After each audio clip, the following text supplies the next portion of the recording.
you got some kind of internal drive to like figure out what's really going on this planet. You heard that psychedelics, maybe mushrooms, can really deliver you a layer of truth that you haven't heard ever, maybe.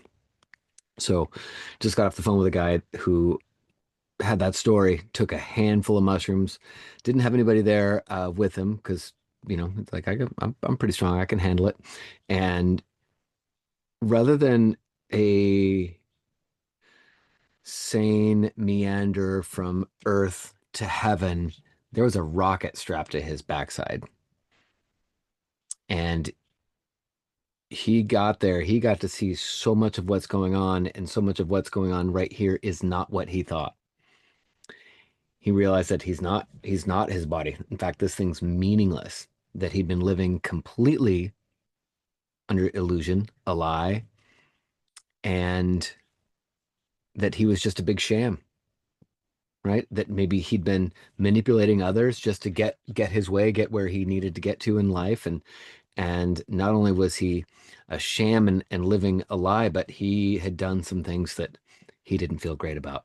And he was looking those things right in the eye. Then the mushrooms wear off and he's back to life the next day and he can't unsee what he just saw. And he can't reconcile it. And he doesn't know who he can talk to help reconcile it because this doesn't just feel like a therapy thing.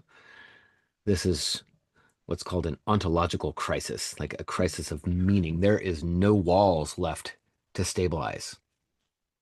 And then you're walking around not even knowing who you could talk to about what just happened because who the heck could you talk to about what just happened? So he's he goes through some other maybe suicidal episodes, unsuccessful attempts, checks himself into a psych ward, helps him a little bit. Has tried meditation, but meditation, as soon as he starts to relax, that most exquisitely fearful panic, horror imagery that he saw back on the mushroom experience is right back in his face, and the body immediately panics again. So he's stuck.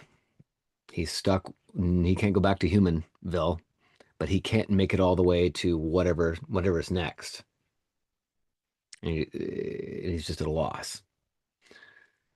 Well, it turns out that that's really kind of like the caterpillar coming through its process, its caduceus process, where it's coming out into a butterfly thing. But from the caterpillar's point of view, it doesn't know. It doesn't know that these are wings coming out. It just thinks that there's some kind of crazy internal, relatively painful process happening, and he's stuck. And because he's inside of it, he doesn't know where he is on the path, but he does know that he's stuck and that he's not getting anywhere.